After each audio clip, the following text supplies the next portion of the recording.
শ্বশুরের জানাজার নামাজ পড়তে এসে পানিতে ডুবে মর্মান্তিক মৃত্যু হয়েছে মেয়ের জামাইয়ের।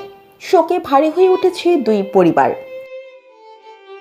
ঢাকা থেকে শ্বশুরের মৃত্যুর কথা শুনে জানাজার নামাজ পড়তে এসে পানিতে ডুবে প্রাণ হারালেন জামাই।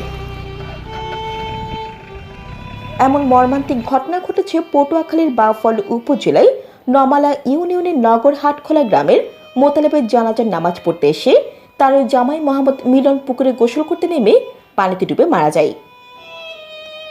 ঘটনা সূত্রে জানা যায়, সকালে বাজারে সেলুনে গিয়ে চুল কাটে ও শেভ করে বাড়িতে এসে পুকুরে গোসল করতে নেমে সাঁতরে হঠাৎ মাঝখানে চলে যায় মিলন। এক পর্যায়ে জানা যায় নামাজ শেষে সবাই তাকে দেখতে না পেয়ে খোঁজাখুঁজি শুরু করে। একজন বলে সে তো গোসল করতে নেমেছে পুকুরে। সবাই পুকুর পাড়ে তার জুতা এবং জামা কাপড় দেখতে পায়। পরে তারা বুঝতে পারে ঢাকার ছেলে হয়তো সে সাঁতার জানে না। পুকুরে ডুবে গেছে বলে সন্দেহ হলে মাছ ধরার জাল দিয়ে পুকুরে টান দিলে মিলনের নিথর দেহ ভেসে ওঠে। মোহাম্মদ মিলন দীর্ঘদিন যাবৎ ঢাকা মিরপুর 11 নম্বরে তার স্ত্রী এবং সন্তানকে নিয়ে বসবাস করে আসছিল। এই বিষয়ে 3রা মে শুক্রবার পরবর্তীতে পুলিশকে খবর দিলে পুলিশ ঘটনাস্থলে গিয়ে তার লাশ উদ্ধার করে পটুয়াখালী সদর হাসপাতালে মর্গে পোস্টমর্টমের জন্য পাঠানো হয়। আমার ছোট ভাই কালকে আসছে, মানে পরশু দিনকে আসছে। ওর শ্বশুর মারা গেছে। মারা যাওয়ার পরে ও শুই না আইসা পড়ছে। কালকে ও পুকুরে গোসল করতে গেছে। গোসল করতে যায় মানে পুকুরে মানে ডুব দিছে। ডুব দেওয়ার পরে আর উঠে নেই। কালকে 11টার দিকে মরছে।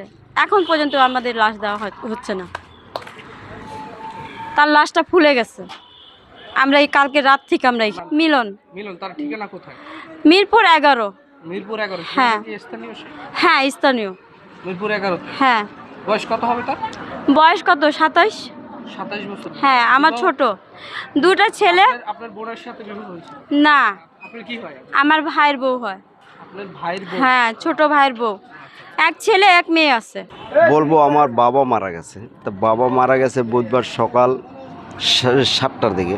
তো এই উসিলায় ভাইরা দুই বোনাই আসছে ঢাকাতে রওনা দিয়ে আমার বাবার মৃত্যুর শুনে আসে। তারা জানাজার শরিক হয়েছে। জানাজার শরিক হইয়া তারপরের দিন সকাল 11টা বাজে আমার দুই বোনাই শেভ করিয়া এই পুকুরে নেমে আমার দুই ছেলে গোসল করায় তাকে উপরে দিয়ে আসে। আর দুই বোনাই তারা গোসল করতে থাকে। এক বোনাই ছোট বোনাই উঠে গেছে। তো বড় বোনাই আবার একটু হাতড়াইতে মাঝখানে চলে যায়, মানে তার অপর সাইডে আবার আর একটা শানের ঘাট আছে। ওই শানের ঘাটে যাইতে চেষ্টা করার অর্ধেক পথে সে হাঁপাইয়ে যাওয়ার পরেই সে আস্তে আস্তে কীরকম নিচে বলে তোলাইয়ে গেছে। আমি তো ঘটনাস্থলে ছিলাম না, যা শুনছি একটু ঘটনা। তোলাইয়ে যাওয়ার পরে আমরা ডুবাইয়ে অনেক খোঁজাখুঁজির চেষ্টা করার পরে তাকে পাই না বলতে 100 হাত জাল নিয়ে তাকে আমরা ওই পারেতে এই পারে জাল আমরা ব্যবস্থা করিয়া নিতাছি। তারপরে এসে ওই জালের ভিতরে যেয়ে তাকে পাওয়া গেছে। জাল ভিড়াইছি সাইটে, জালের ভিতরে তাকে পাওয়া গেছে। পাওয়া যাওয়ার পরে সে পানি বাইর করছে। আমরা পেটের ভিতরে থেকে ঝাঁকি দিয়ে পানি বাইর করার পরে সে ওই অবস্থায় রাখে নাই। 1 ঘন্টা হয়েছে তারে খুঁজতে পাওয়া গেছে। ওই যে আমার বাবা মারা গেছে বুধবার রাত্রে সকাল 6টা বাজে।